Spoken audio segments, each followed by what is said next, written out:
అధిక లోడుతో నిబంధనలు ఉల్లంఘిస్తూ ప్రయాణిస్తున్న లారీలపై కాకినాడ జిల్లా రవాణా శాఖ అధికారులు ఉక్కుపాదం మోపారు. జిల్లా వ్యాప్తంగా 65 టిప్పర్ లారీలను సీజ్ చేసినట్లు జిల్లా ఉప రవాణా శాఖ కమిషనర్ శ్రీధర్ తెలిపారు. రోడ్డు ప్రమాదాల నివారణకు చేపడుతున్న చర్యలను ఆయన మీడియాకు వివరించారు. కాకినాడలో నిర్వహించిన మీడియా సమావేశంలో జిల్లా ఉప రవాణా శాఖ కమిషనర్ శ్రీధర్ మాట్లాడుతూ అధిక లోడుతో వెళ్తున్న 65 టిప్పర్ లారీలను సీజ్ చేసినట్లు తెలిపారు. మద్యం సేవించి వాహనాలు నడిపే డ్రైవర్లపై క్రిమినల్ కేసులు నమోదు చేసి వాహనాలను స్వాధీనం చేసుకుంటున్నామని చెప్పారు. జిల్లాలోని 1652 స్కూల్ బస్సులను తనిఖీ చేసి నిబంధనలు పాటించని మరియు కనీస సౌకర్యాలు లేని బస్సులకు నోటీసులు జారీ చేసినట్లు వెల్లడించారు. అతి వేగంగా ప్రయాణించే సరైన పత్రాలు లేని వాహనాలపై కూడా చర్యలు తీసుకుంటూ యజమానులకు కౌన్సిలింగ్ నిర్వహిస్తున్నామని పేర్కొన్నారు. రోడ్డు ప్రమాద బాధితులను ఆసుపత్రికి చేర్చిన వారికి 15,000 రూపాయల ప్రోత్సాహకాన్ని అందిస్తున్నామని, అయినప్పటికీ ప్రమాదాల సంఖ్య తగ్గకపోవడం ఆందోళనకరమని అన్నారు. వాహనదారులు ట్రాఫిక్ నిబంధనలు పాటిస్తూ ప్రమాదకర మలుపుల వద్ద అప్రమత్తంగా ఉండాలని, అలసట లేదా ఒత్తిడిలో డ్రైవింగ్ చేయవద్దని సూచించారు. ప్రమాదం ఒక వ్యక్తికే కాదు, ఒక కుటుంబానికే తీవ్ర నష్టం కలిగిస్తుందని ఆయన పేర్కొన్నారు. ఈ కార్యక్రమంలో రవాణా శాఖ అధికారి మురళీకృష్ణతో పాటు ఇతర అధికారులు పాల్గొన్నారు. దీంట్లో భాగంగా మనం ఒక జిల్లా వ్యాప్తంగా ఈ 2 రోజుల్లో ఒక 65 వాహనాలు 60 నుంచి 65 వాహనాలు మనం క్రమరాహిత్యాన్ని గుర్తించి సీజ్ చేయడం జరిగింది. కాకినాడలో 11 వాహనాలు ఓవర్లోడ్ తీసుకెళ్ళినాయి. మరి అదేవిధంగా కత్తిపూడి, మరి ఈ కోటనందూరు, మరి తుని, తొండంగి ఈ ఏరియాలో ఎక్కడైతే మైనింగ్ యాక్టివిటీస్ ఎక్కువ ఉన్నాయో ఆ ఏరియాలో మరి ఒక 10 పైన వెహికల్స్ సీజ్ చేయడం జరిగింది 2 రోజుల్లో. ఇట్లా ఏంటంటే ఓవర్లోడ్ కింద తీసుకెళ్తున్న వాహనాలు మరి అసలు రమారమైన ఒక్కొక్క టిప్పర్లో 12 టన్నులు, 10 టన్నులు, 9 టన్నులు, 12 టన్నులు ఇట్లా ఓవర్లోడ్ క్యారీ చేస్తున్నట్టుగా ఐడెంటిఫై చేసాం. వాటికన్నా మరి ఒక 20 లక్షల రూపాయలకి ఫైన్లు ఇంపోజ్ చేయడం జరిగింది. దీంతో పాటు మరి వాళ్ళు సేఫ్టీ నామ్స్ అయిన ఈ రేడియం స్టిక్కర్స్, దాంతోపాటు మరి వాళ్ళకున్న సేఫ్టీగా ఉండే మిగతా ఆస్పెక్ట్స్, డ్రైవింగ్ లైసెన్సెస్, తర్వాత మేజర్గా ఏంటంటే ఈ లోడ్ క్యారీ చేసేటప్పుడు ఈ ఎండ్ యూజర్స్ వెనకాల వచ్చే వాళ్ళకి ఇబ్బంది లేకుండా మరి వాటికి టార్పాలిన్స్తో కవర్ చేయాలి. అలాంటి చేయడం ఒక 30 వాహనాలని వీటిని మరి కేసులు బుక్ చేయడం జరిగింది. అంటే ఇది ఈ ఒక్కరోజే చేస్తామా, ఇంకా ముందు చేయమని కదా నిరంతర ప్రక్రియ.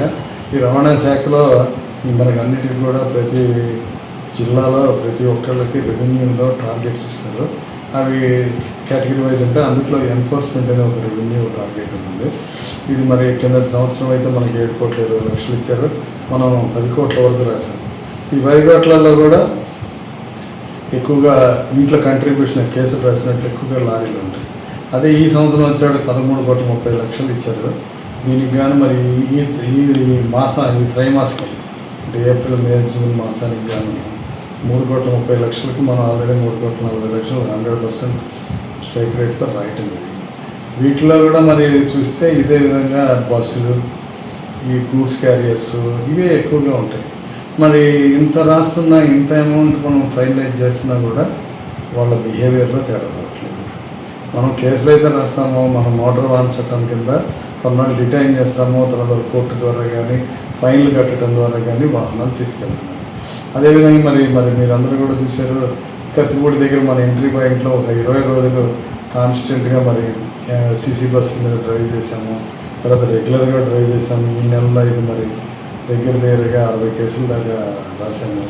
దగ్గరగా మరి 10 లక్షల రూపాయలు పైసలు ట్యాక్స్ రూపంలో కానీ కంపెనీకి ఇన్ని రాస్తున్నా కూడా ఈ యాక్సిడెంట్స్ గ్రోత్ అనేది పెద్దగా చేంజ్ లేదు. కిందటి సంవత్సరం మే నెలలో మరి జూన్ నెలలో 70 యాక్సిడెంట్లు అయితే ఈ సంవత్సరం కూడా 70 యాక్సిడెంట్లు అయ్యాయి.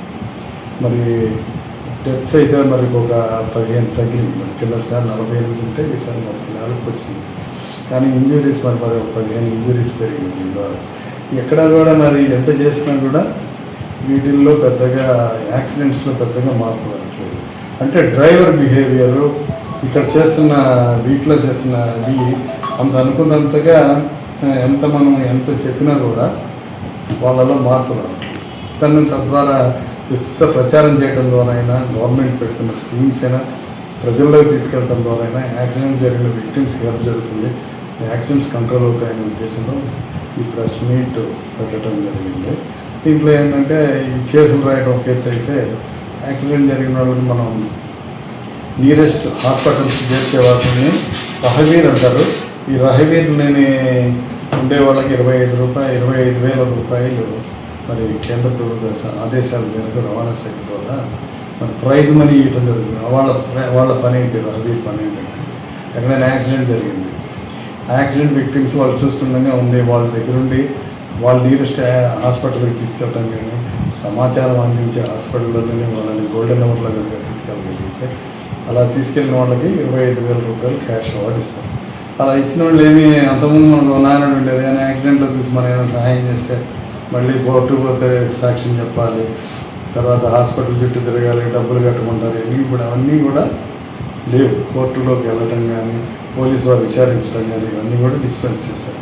ఇప్పుడు అదే అందుకని సెంట్రల్ గవర్నమెంట్ హాస్పిటల్ విక్టిమ్స్ని తీసుకెళ్తే డబ్బులు అడుగుతున్నారని 1,50,000 రూపాయల వరకు PM రాహత్ అనే ఒక స్కీమ్ తీసుకొచ్చి దాంట్లో సెంట్రల్ గవర్నమెంట్ స్పాన్సర్ చేసింది. మనకి దీంట్లో all network hospitals, 30 network hospitals, తర్వాత అదేవిధంగా ఆయుష్మాన్ భారత్లో ఉండే హాస్పిటల్స్, అదేవిధంగా గవర్నమెంట్ హాస్పిటల్స్, అన్ని హాస్పిటల్స్లో కూడా రిజెక్ట్ చేయకుండా వాళ్ళందరూ కూడా పేషెంట్ని అడ్మిట్ చేసుకొని పేషెంట్కి ఒక ID number TMS ID number అనేది క్రియేట్ చేస్తారు.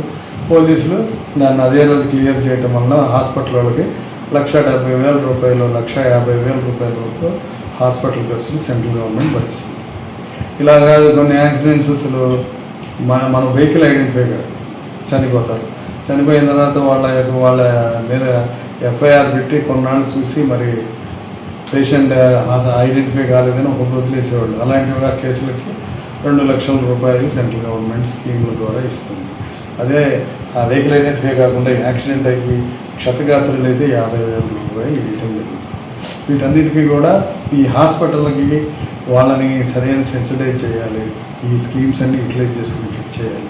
మన కాకినాడ జిల్లాలో ఇప్పటి వరకు ఈ PM రాహత్ కింద ఒక 40 మంది చికిత్స పొందారు. కానీ యాక్సిడెంట్ చూస్తే 70 జరిగినాయి, 140 మంది క్షతగాత్రులు అయ్యారు. అంటే యావరేజ్ మీద ఏం జరగాలి, ఇంకొక 100 మంది అయినా కింద నెలలో చేరుండాలి. అదేవిధంగా మరి FIR రిజిస్టర్ కానీ యాక్సిడెంట్స్ కూడా జరుగుతాయి. యాక్సిడెంట్ అయిన ప్రతి ఒక్కళ్ళు కూడా ఈ స్కీమ్స్ యూజ్ చేసుకోవాలి. వాళ్ళకి మనం అందరూ కూడా ముందుకు వచ్చి సహాయం చేయాలి. అలా చేయటం వల్లనే యాక్సిడెంట్స్ నిర్మూలించబడతాయి. తద్వారా ప్రమాదాల్లో చనిపోయేవాళ్ళు, క్షతగాత్రులు అయ్యేవాళ్ళ శాతం కొద్దిగా తగ్గుముఖం పడుతుంది. దీని నుంచి అందరు సహకారం కావాలి. ప్రజలు, పాత్రికేయులు, టీవీ, ఎలక్ట్రానిక్, ప్రింట్ మీడియా సోదరులు అందరూ కూడా మీ అంత సహాయం సహకారం అందిస్తాయి. కానీ దీన్ని మనం కంట్రోల్లోకి తీసుకురావాలి. దీంట్లో భాగంగా మరి మేజర్ ఇష్యూ అయిన స్కూల్ బస్సెస్ వచ్చేటప్పటికి మనకి కాకినాడ జిల్లా మొత్తంలో 1,642 స్కూల్ బస్సులు ఉన్నాయి. వీటిల్లో మరి ఇప్పుడుగా వాడుకలో ఉన్నవి దగ్గరగా 1,500 పైసలకు దాకా వారం రోజుల క్రితమే వరకు కూడా ఫిట్నెస్ సర్టిఫికేట్ తీసుకోవడం జరిగింది. మేము ఈ సెలవుల కాలంలో వాహనం యొక్క ఈ ఫైర్ ఎక్స్టింగ్విషర్స్, సేఫ్టీ డోర్స్, తర్వాత fire safety alarms, fire suppression systems పనిచేస్తున్నాయో లేదని అన్ని స్కూల్స్కి వెళ్ళి మేము ప్రత్యేకంగా తనిఖీ చేయడం జరిగింది. కొన్నింటిలో వెహికల్ లొకేషన్ డివైజెస్ లేవని వాళ్ళని ఇన్స్టాల్ చేసుకోమని చెప్పడం జరిగింది. ఇప్పుడు తపాల వారీగా వాళ్ళందరూ వెహికల్ లొకేషన్ డివైజెస్ పెట్టుకుంటేనే ఫిట్నెస్ సర్టిఫికేట్లు, పర్మిట్లు వస్తాయి. కాబట్టి అందరూ కూడా రోజు పెట్టుకుంటున్నారు.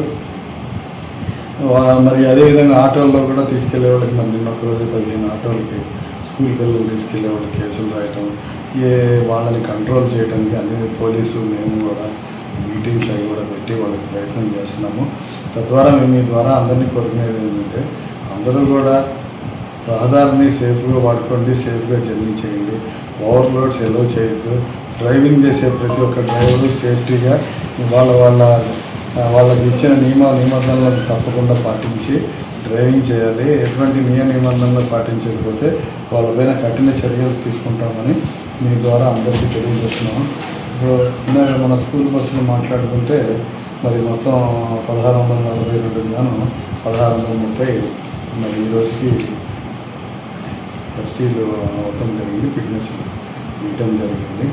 కాబట్టి మీరందరూ ద్వారా కూడా నేను కోరుకునేది ఒకటి, యాక్సిడెంట్ ఫ్రీ సొసైటీ డెవలప్ కావాలి. అలా యాక్సిడెంట్ అయినా మన నోటీస్లో ఉంటే వాళ్ళకి ఖచ్చితంగా సహాయం చేయాలి. మరి టైం కనుక హాస్పిటల్లో కనుక చేరిస్తే డబ్బులు ఖర్చు కావు. సెంట్రల్ గవర్నమెంట్ స్కీమ్ ప్రకారంగా అందరికీ కూడా కలెక్టర్ గారి అష్యూరెన్స్ ఉంది. దీనికి కలెక్టర్ గారే డబ్బులు పే చేస్తారు. కలెక్టర్ గారికి నిధి ఏర్పాటు చేశారు, దాని ద్వారా వచ్చే డబ్బులు అందరికీ కూడా పే చేయడం జరిగింది. కావున ఈ యొక్క అవకాశాన్ని వినియోగించి యాక్సిడెంట్ ఫ్రీ డిస్ట్రిక్ట్గా కాకినాడ నుంచి పెట్టాలి. అభివృద్ధిలో కాకినాడ తీసుకువెళ్ళినట్టు యాక్సిడెంట్ లేకుండా అందరూ సేఫ్టీగా ఉండాలని మీ ద్వారా అందరికీ నేను అప్పీల్ చేస్తున్నాను. Thank you. Okay sir. నమస్కారం. టీవీ7 న్యూస్ కి స్వాగతం. ముందుగా ముఖ్యాంశాలు.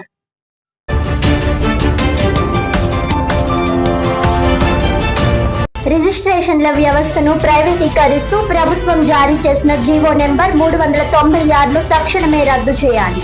కాకినాడ సబ్ రిజిస్టర్ కార్యాలయం వద్ద దస్తావేజు లేఖర్ల సంఘం ఆధ్వర్యంలో భారీ ఆందోళన.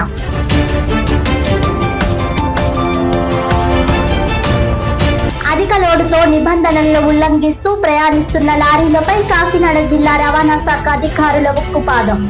జిల్లా వ్యాప్తంగా 65 టిప్పర్ లారీలను సీజ్ చేసినట్లు వెల్లడించిన ఉప రవాణా శాఖ కమిషనర్ శ్రీధర్.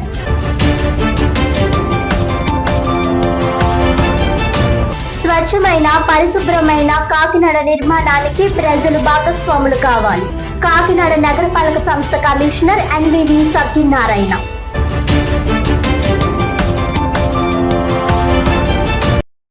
వార్తలోని ముఖ్యాంశాలు మరోసారి.